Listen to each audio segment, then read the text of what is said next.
नमस्कार दोस्तों, परमा एजुकेशन की यूट्यूब चैनल पे आप सभी दोस्तों का स्वागत करते हैं। तो आज की क्लास यहाँ पे जो चलने वाली है, हमारी सबसे महत्वपूर्ण पेडागोजी के पीवाईक्यू प्रश्न चलने वाले हैं कि जितने भी पिछले वर्ष के जितने भी पेपर हुए हैं उन सब को हम लोग क्या करेंगे, यहाँ पे सॉल्व करने का प्रयास करेंगे। तो आज हमारा जो प्रश्न यहाँ पे गणित शिक्षण से प्रश्न है, जो कि आप लोगों को कम से कम यहाँ से 5 नंबर के हमेशा पूछे जाते हैं गणित शिक्षण से, हर बार सीटेट के प्रश्न में। तो आज की क्लास जो होने वाली है यहाँ पे पेडागोजी गणित शिक्षण से होने वाली है। तो जो लोग नए हैं, अभी तक हमारे चैनल को सब्सक्राइब नहीं किया है, तो जल्दी से क्या करिए, परमा एजुकेशन चैनल को सब्सक्राइब करिए, साथ ही बेल आइकन का बटन दबा लें ताकि लाइव आने पर आप लोगों के पास एक नोटिफिकेशन पहुंच जाए। तो साथ में क्या करिए, अपने अपने ग्रुपों में एक बार शेयर कर दीजिए। चलिए जल्दी से, और सभी लोग क्या करिए, सभी प्रश्नों का उत्तर कमेंट बॉक्स में जल्दी से करिएगा।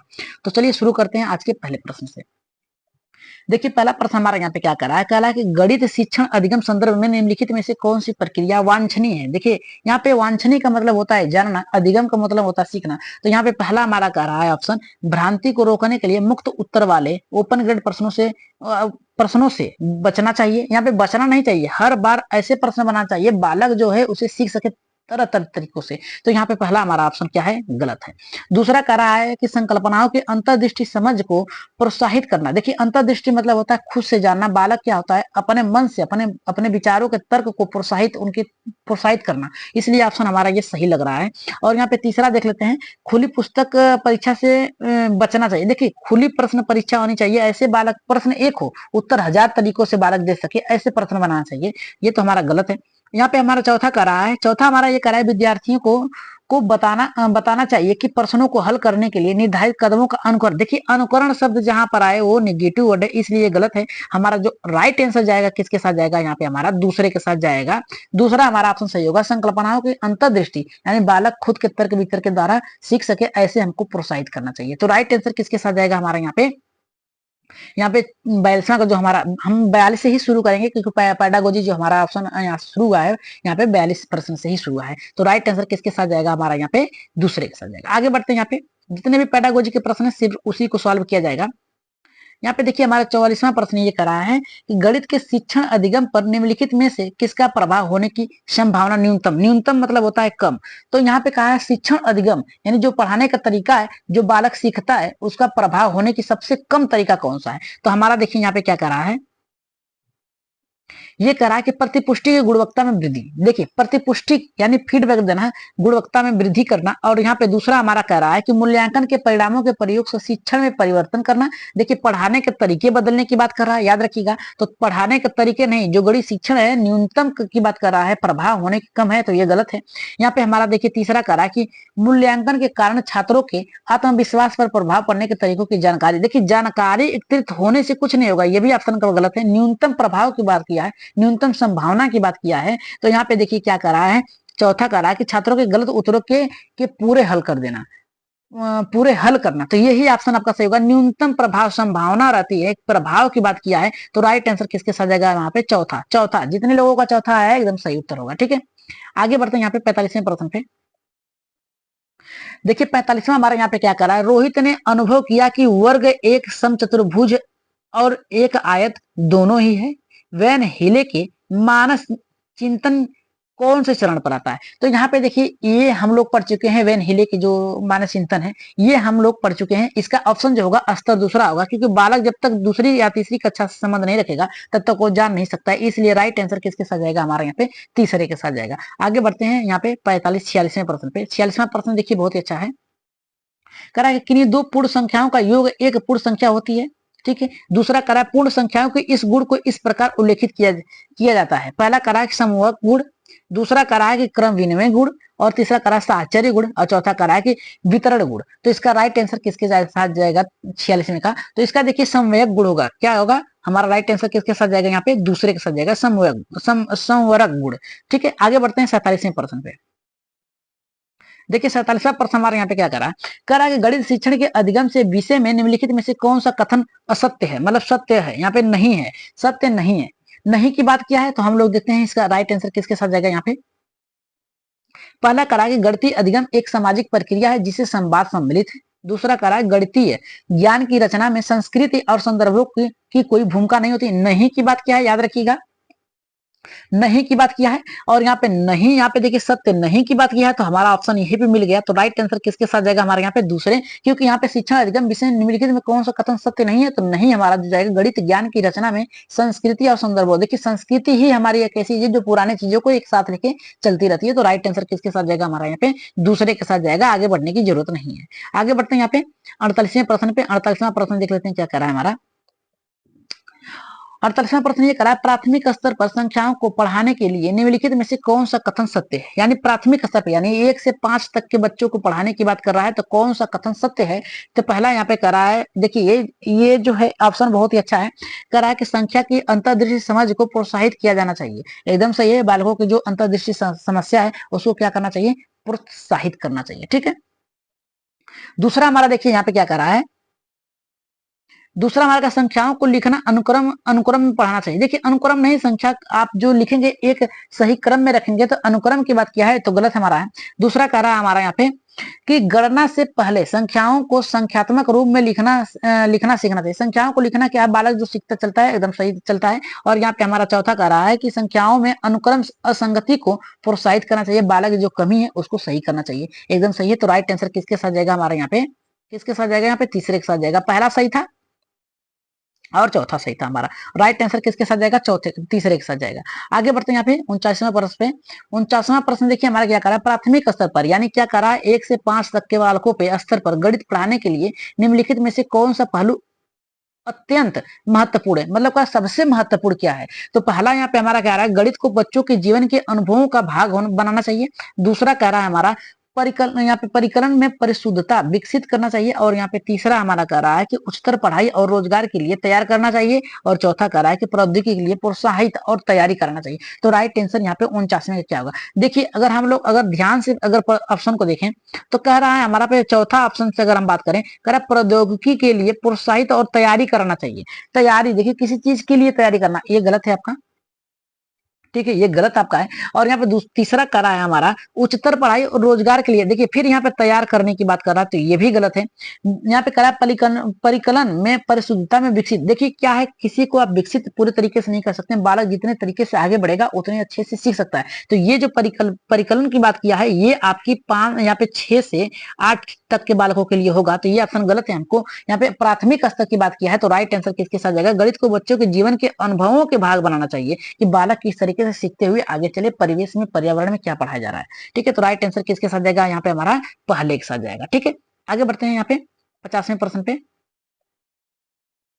देखिए 50वां प्रश्न हमारा क्या कहा, निम्नलिखित क्रियाकलापों में से किससे विद्यार्थियों में त्रिविम विवेचन यानी दिक् स्थान की समझ विकसित होने की सर्वाधिक संभावना रहती है। तो पहला हमारा यहाँ पे देखिए क्या करा है, पहला करा है एक संख्या चार्ट में नमूने की पहचान करना। दूसरा करा है कि सुडोकू पहेली की हल करना। और यहाँ पे तीसरा करा है कि चौपड़ आकृतियों की पहचान करना। और यहाँ पे चौथा करा है कि आंकड़ों को निरूपित करने के लिए दंड आरेख खींचना। तो राइट आंसर यहाँ पे 50वें का क्या जाएगा। देखिए यहाँ पे कह रहा है कि त्रिविमी का मतलब होता है कोई भी आकृति हो उसे पढ़ाने के लिए किस तरीके से आप प्रयोग कर रहे हैं, सर्वाधिक संभावना की बात कर रहा है, विकसित होने की बात कर रहा है, तर्क की बात कर रहा है। तो यहाँ पे हमारा राइट आंसर किसके साथ जाएगा, यहाँ पे चौथे के तीसरे के साथ जाएगा, ठीक है, चौपड़ आकृतियों की पहचानना, ठीक है। तो आगे बढ़ते हैं यहाँ पे 91वें प्रश्न पे। 91वां प्रश्न देखिए बहुत ही बढ़िया है, करा है कि बच्चों को भिन्न यहाँ पे संकल्पना पढ़ाने के लिए निम्नलिखित में से क्या अत्यंत उपयुक्त है। तो माने करा है कि 1 तक का बालक है, यानी 1 से लेके 5 तक का बालक है। यहाँ पे करा है कि भिन्न यानी अलग अलग तरीके से पढ़ाने के लिए निम्नलिखित में से कौन सा अत्यंत उपयुक्त है। पहला करा है गिनतारा, दूसरा करा है जियो बोर्ड, तीसरा करा संख्या चार्ट, चौथा करा है किंजीनियर यहाँ पे छड़े की बात कर रहा है, ठीक है। तो राइट आंसर यहाँ पे किसके साथ जाएगा, 91 का ऑप्शन किस। देखिए गिन तारा का मतलब होता है 1 2 3 जो संख्या चार्ट होती है उसपे बढ़ाने की। जियो बोर्ड की बात कर रहा है, जियो बोर्ड मतलब ब्लैक बोर्ड इस तरह होता है, उसको संख्या चार्ट मतलब कोई चार्ट बना है उस पर बालक जैसे क से कबूतर हो गया, ख से खरा, ऐसी बात कर रहा है। और किंजर बोर्ड की छड़े की बात कर रहा है, तो इसका राइट आंसर जाएगा किसके साथ जाएगा, यहाँ पे चौथे के साथ जाएगा। आगे बढ़ते हैं यहाँ पे 92वें प्रश्न पे। 52 प्रश्न हमारा यहाँ पे क्या करा है, देखिए ये करा कि गणित की प्रकृति के विषय में निम्नलिखित में से कौन सा कथन सत्य नहीं है? नहीं की बात क्या है, निगेटिव शब्द पूछा है तो हमें पॉजिटिव शब्द खोजना है। ठीक है, याद रखिएगा कभी भी अगर पॉजिटिव पूछ रहा है तो निगेटिव शब्द खोजना है, निगेटिव पूछ रहा है तो पॉजिटिव शब्द पूछना है। तो यहाँ पे हमारा पहला कह रहा है कि गणितीय ज्ञान की संरचना में तर्क कौशल महत्वपूर्ण है। देखिए बहुत ही अच्छा प्रश्न है। कह रहा है कि कौन सा सही नहीं है, तो हमारा ये तो ऑप्शन एकदम सही है, इसलिए हम इसे काट देते हैं, ये होना चाहिए। दूसरा हमारा कह रहा है यहाँ पे गणितीय संकल्पनाओं की प्रकृति श्रेणीबद्ध हो श्रेणीबद्ध बद्ध है, ये भी ऑप्शन आपका सही है। ये भी इस आधार पे हमारा ये क्या है, गलत हो जाएगा, ये सही शब्द है। और यहाँ पे तीसरा हमारा कह रहा है कि प्राथमिक स्तर पर गणित अत्यक्ष प्रत्यक्ष और कल्पना की संकल्पना की आवश्यकता नहीं है। देखिए ये भी हमारा सही है। ठीक है,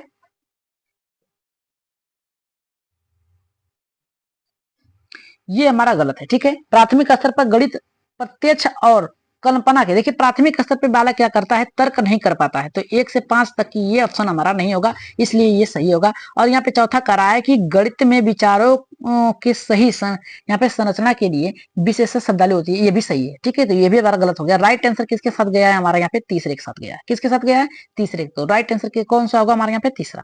आगे बढ़ते हैं यहाँ पे 53% पे।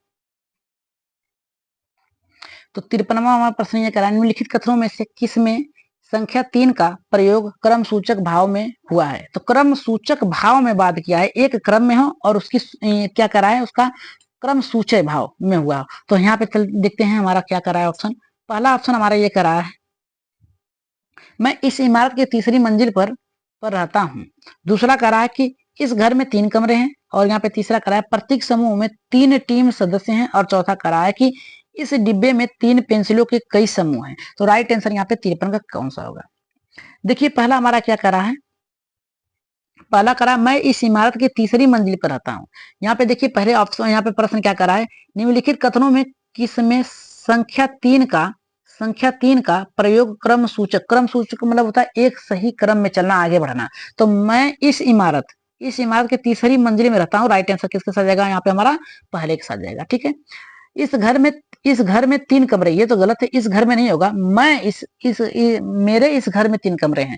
और तो यहाँ पे तीसरा करा प्रत्येक समूह में 3 सदस्य 3 टीम है, तो ये भी ऑप्शन गलत है। इस डिब्बे में 3 पेंसिल के कई समूह नहीं है, कई समूहों में डब्बे में 3 पेंसिल रखी गई हैं। तो राइट आंसर किसके साथ जाएगा, यहाँ पे हमारा पहले के साथ जाएगा। ठीक है, आगे बढ़ते हैं यहाँ पे 54% पे। 54% देखिए क्या करा है हमारा यहाँ पे, ये प्रश्न बहुत ही अच्छा है।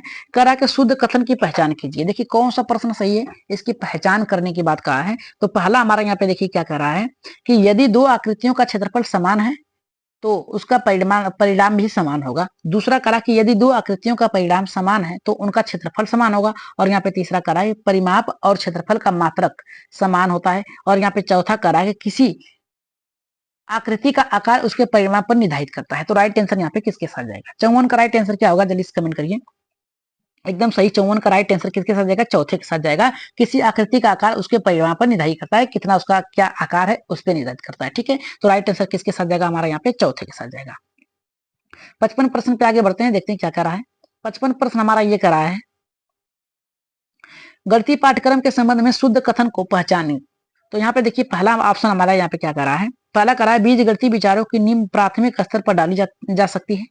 दूसरा करा है भिन्नों की संकल्पना का परिचय, केवल शब्द की बात किया है, याद रखिएगा केवल की बात किया है, उच्च स्तर पर ही देना चाहिए। और यहाँ पे देखिए हमारा तीसरा ऑप्शन करा है कि समझ को बेहतर करने के लिए ऋणात्मक संख्याओं की संकल्पनाओं का परिचय प्राथमिक स्तर पर देना चाहिए। और चौथा करा कि क्षेत्रफल माप की संकल्पना का परिचय केवल शब्द यहाँ पे फिर दिया है। ठीक है, केवल उच्च प्राथमिक स्तर पर देना चाहिए। तो राइट आंसर यहाँ पे 55 का क्या होगा, देखिए अगर केवल शब्द पूछा है तो जहां जहां केवल पूछा है वो गलत हो गया। अब बचा हमारा कौन सा, दो बचा, बीज गणित विचारों की नींव प्राथमिक स्तर पर डालनी चाहिए, एकदम सही है, हमेशा डालनी चाहिए, क्योंकि प्राथमिक स्तर से ही हम किसी चीज के बेस निर्माण कर सकते हैं। और समझ बेहतर ऋणात्मक नहीं होगा। राइट आंसर किसके साथ जाएगा, पहले के साथ जाएगा। ठीक है, राइट आंसर कौन सा होगा हमारे यहाँ पे, पहला होगा। आगे बढ़ते हैं 56 प्रश्न, 2 प्रश्न और रह गए हैं यहाँ पे शिक्षण से, गणित शिक्षण से, उनको सॉल्व करेंगे बहुत ही अच्छे तरीके से।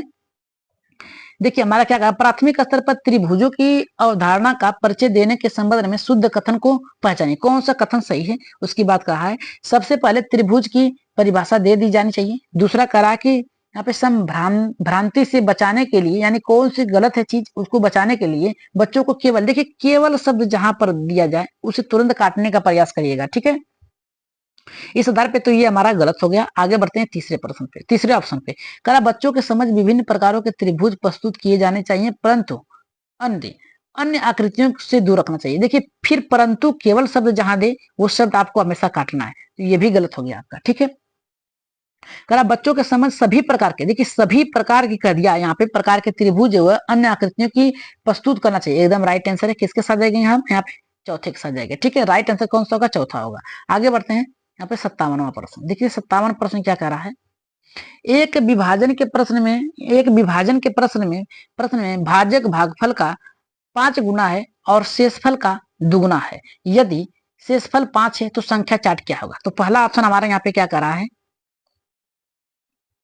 पहला करा है 52 होगा, दूसरा करा है 15 होगा, तीसरा करा है 25 होगा और चौथा करा है यहाँ पे 48 होगा। तो राइट आंसर यहाँ पे किसके साथ जाएंगे? ठीक है, राइट आंसर किसके साथ जाएंगे? चलिए लगाते हैं इस प्रश्न को।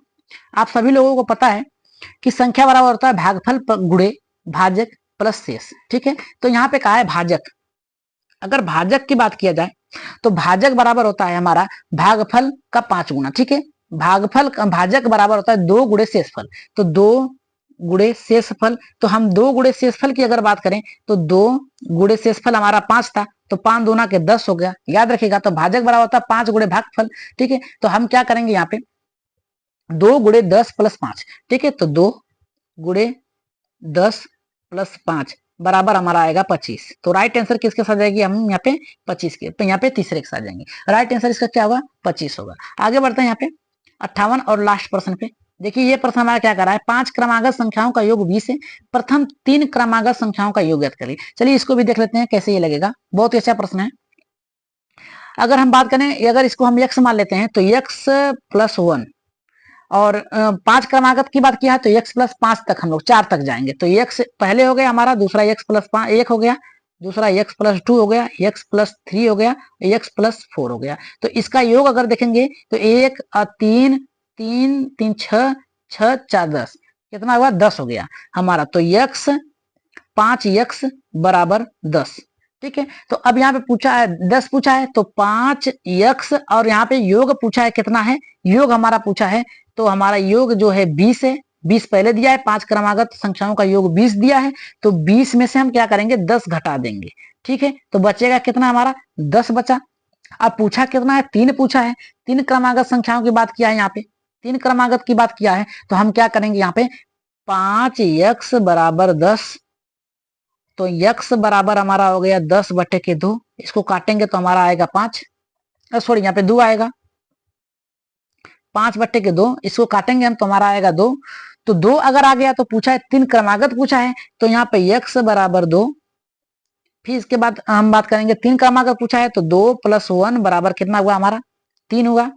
तो 2 प्लस यहाँ पे 2 बराबर 4 हो गया, और यहाँ पे 2 प्लस 2 4 हो गया। तो 4 3 7 2 9, इसका राइट आंसर किसके साथ जाएगा? हमारे यहाँ पे दूसरे के साथ जाएगा, 9 होगा। तो आज की क्लास आप लोगों को कैसी लगी? कमेंट बॉक्स में अपना राय सुझाव मत जरूर दीजिएगा। तो जो लोग सब्सक्राइब नहीं किया तो सब्सक्राइब कर लीजिएगा, साथ ही बेल आइकन का बटन भी दबा लीजिएगा।